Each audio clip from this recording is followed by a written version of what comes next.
హాయర్స్ welcome to our channel. ప్రస్తుతంతో పాటు దాము బాలాజీ గారు senior journalist ఉన్నారు. వారితో ఒకసారి మాట్లాడదాం. సార్ నమస్కారం sir. Sir Pakistan army chief Asif Munir కి ప్రమోషన్ దొరికింది సార్. ఫీల్డ్ మార్షల్ గా ఇప్పుడు ఆయన్ని పిలుస్తున్నారు. అతని కంప్లీట్ గా పాకిస్తాన్ మీద పట్టు ఉంది. అతను చెప్పినట్టుగా కూడా వినే అవకాశం అయితే ఉంది. సో అటువంటి ఈయనకి ఇప్పుడు ప్రమోషన్ దొరకడాన్ని ఏ విధంగా చూడొచ్చు అంటారు? దీని దేనికి సంకేతం?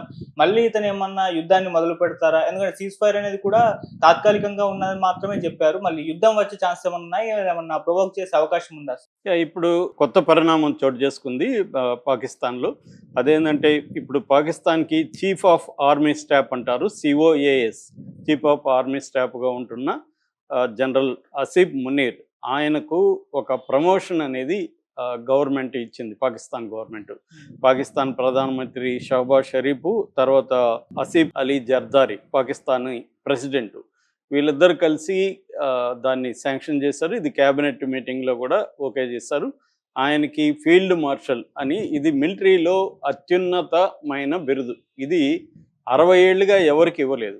అంతకుముందు 59లో 1959లో అయూబ్ ఖాన్కి మాత్రమే ఇచ్చారు. ఇదేంటంటే ఇప్పుడు ఈయనకి ఎందుకు ఇచ్చారంటే, ఇండియాకు పాకిస్తాన్కి మధ్యగా జరిగిన యుద్ధం, దాన్ని వాళ్ళు మార్కా-ఈ హక్ అని పిలుస్తారు పాకిస్తాన్ వాళ్ళు యుద్ధాన్ని.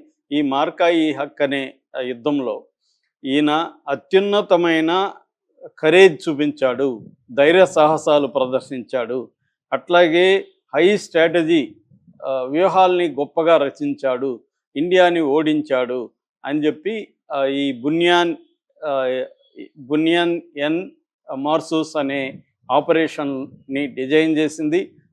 ఇండియాని ధీటుగా ఎదుర్కొన్నది. ఇండియా డిఫెన్స్ సిస్టమ్ని దెబ్బతీసి ఇండియన్ ఎయిర్క్రాఫ్ట్స్ని, రాఫెల్స్ని కూడా కూల్చాడు. కాబట్టి సక్సెస్ఫుల్గా ఇండియాని దెబ్బతీసినందుకు గాను, ఈ యుద్ధంలో విజయం సాధించినందుకు గాను పాకిస్తాన్ ఆర్మీ చీఫ్కి ఈ ఫీల్డ్ మార్షల్ అనే బిరుదు ఇచ్చినట్టుగా వాళ్ళు ప్రకటించారు. సో మనం ఆయన బయోగ్రఫీ కూడా చెప్పుకున్నాం. అతని ఫాదరు ప్రిన్సిపల్ అండ్ ఒక రిలీజియస్ స్పీకర్ కూడా, వీళ్ళ ఫాదర్ ప్రిన్స్. ఇతను కూడా కింది స్థాయి నుంచి అనేక ర్యాంకుల్ని సంపాదించుకుంటూ వచ్చాడు. ఇతను అంతకుముందు కూడా స్వార్డ్ ఆఫ్ ఆనర్ అనే మిలిటరీలో చాలా ఇంపార్టెంట్ అయిన ఒక టైటిల్ వచ్చింది. దాని తర్వాత నిషన్-ఇ-ఇమ్తియాజ్ అంటారు. నిషన్-ఇ-ఇమ్తియాజ్ అంటే పీస్ టైంలో మిలిటరీ సంబంధించి అత్యున్నత సేవలను అందించిన వాళ్ళకి ఇది ఇస్తారు. అది ఆల్రెడీ వచ్చింది. అట్లాగే ఈయన ఎవరు ఇంతకుముందు మిలిటరీ జనరల్స్ ఎవరు సాధించని కొన్ని ఇవి కూడా చేశాడు. అదేంటంటే, ఒకటి డైరెక్టర్ జనరల్ ఆఫ్ మిలిటరీ ఇంటెలిజెన్స్గా పనిచేశాడు. దాని తర్వాత director general of ISI, inter services intelligence, Pakistan spy agency, దానికి డైరెక్టర్ జనరల్గా ఉన్నాడు. అన్నిటికంటే ఏంటంటే, పాకిస్తాన్లో ముందు నుంచి కూడా పేరుకి అది డెమోక్రటిక్ కంట్రీనే, కానీ అది మిలిటరీ వాళ్ళ అధీనంలో, పరోక్షంగానో ప్రత్యక్షంగానో మిలిటరీ అధీనంలోనే ఉంటుంది. ఒక సామెత ఉంది, ప్రతి దేశానికి మిలిటరీ ఉంటుంది, పాకిస్తాన్కి మిలిటరీకి మాత్రం ఒక దేశమే ఉంటుందని. అంటే అన్ని దేశాల్లో మిలిటరీ ఉంటుంది, కానీ పాకిస్తాన్కి మిలిటరీకే ఒక దేశం ఉందన్నమాట. సో మిలిటరీ సొంతం అది పాకిస్తాన్.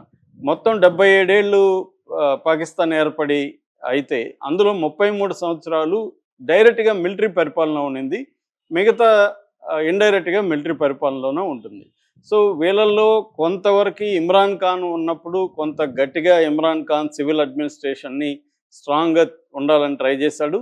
కానీ ఇతన్ని క్యాపబిలిటీస్ తెలియకుండా ఇమ్రాన్ ఖాన్ ఇతనితో ఢీకొని చివరికి జైలు పాలవ్వాలని పరిస్థితి.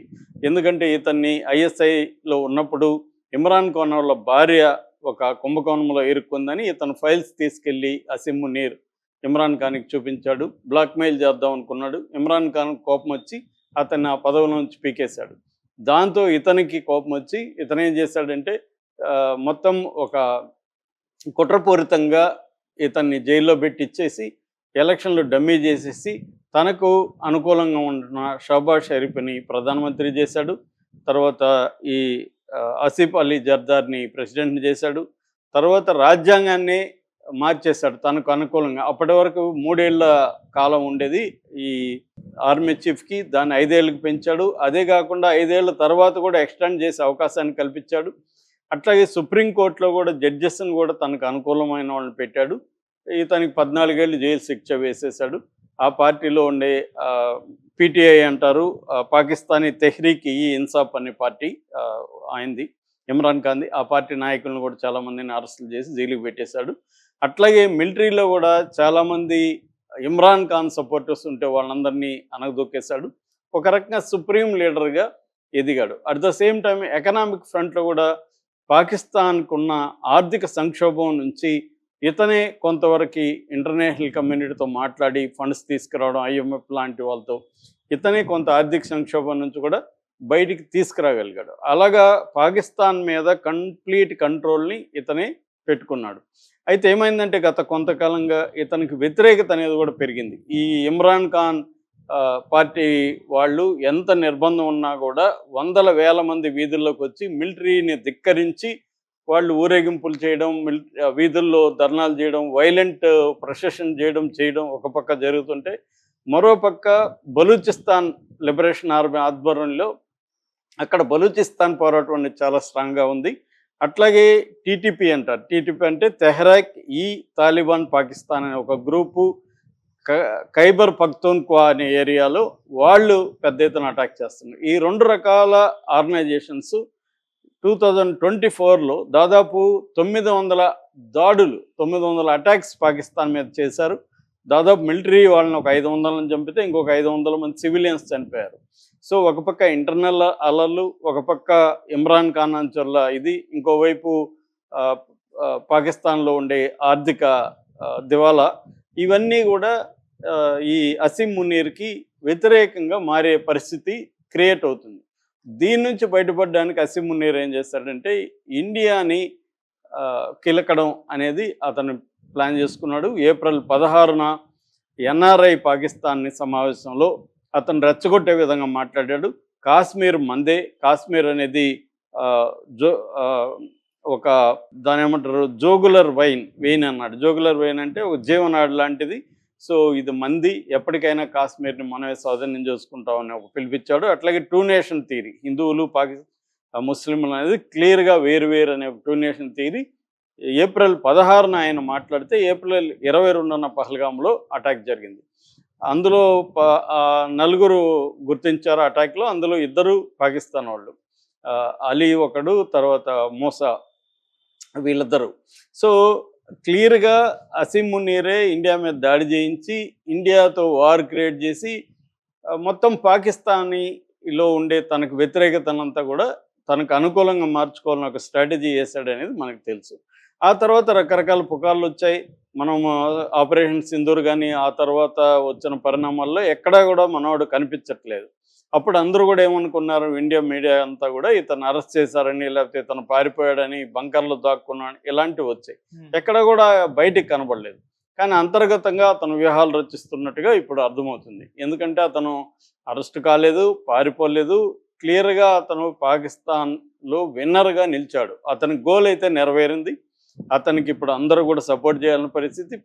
60 ఏళ్ళుగా లేని ఫీల్డ్ మార్షల్ బిరుదును కూడా అతను పొందగలిగాడంటే అతని స్కీమ్ ఏదైతే వేశాడో ఇండియాతో గొడవ పెట్టుకొని ప్రపంచవ్యాప్తంగా తను పాపులర్ కావడం, పాకిస్తాన్లో ఉండే దాదాపు అతనికి 40% ప్రజల్లో వ్యతిరేకత ఉంది. దానంతా కూడా ఇప్పుడు ఆ వ్యతిరేకతను అణచివేయగలిగాడు. మిలిటరీలో కూడా కొంతమంది రిజైన్ చేసేసి వెళ్ళిపోయే పరిస్థితి క్రియేట్ అయింది. కొంతమందిని అరెస్ట్ చేశారు. జనరల్ షాహిర్ షంషద్ మీర్జా అనే ఒక జనరల్ని కూడా ఇతను అరెస్ట్ చేసినట్టు వార్తలు వస్తున్నాయి. ఏదేమైనా ఇతనికైతే సుప్రీం కంట్రోల్ ఉంది పాకిస్తాన్ మీద అనేది మనకు అర్థమైంది. ఈ నేపథ్యంలో మళ్ళీ వార్ క్రియేట్ అవుతుందా? ఎందుకంటే ఈ కాల్పుల విరమణ మే 10న ఏదైతే వచ్చిందో ఇది ఓన్లీ పాజ్ అనే మన వాళ్ళు కూడా చెప్తున్నారు. ఈవెన్ మన డిఫెన్స్ మినిస్టర్ రాజ్నాథ్ సింగ్ కూడా ఆపరేషన్ సింధూర్ ఆగిపోలేదని చెప్తున్నాడు. సో ఇప్పటి వరకు సివిలియన్స్ మధ్య చర్చలు ఏమి జరగలేదు. టెర్రర్కి టాక్స్ ఈ రెండు ఒకటిగా పోవని మోడీ క్లియర్గా చెప్పాడు. టెర్రర్ ఆగే వరకు టాక్స్ ఉండవని చెప్పాడు. సో ఈ నేపథ్యం అంతా చూస్తే ఈ మునీర్ మళ్ళీ కూడా తన పరిస్థితి కోసం అతను మళ్ళీ ఇండియా మీద వార్ని క్రియేట్ చేసే అవకాశం ఉంది. ఎందుకంటే చైనా కంప్లీట్ సపోర్ట్ చేస్తుంది. మన ఇండస్ వాటర్ ట్రీటీ వల్ల కూడా వాళ్ళకి నష్టం కలగకుండా చైనా అక్కడ ఉన్న డ్యామ్స్ని కూడా చైనా నిర్మించడం వేగవంతం చేస్తుంది. ఈ రకంగా మునీర్ చేతిలో పాకిస్తాన్ ఉండడం వల్ల మళ్ళీ వారు వచ్చే అవకాశం ఉంది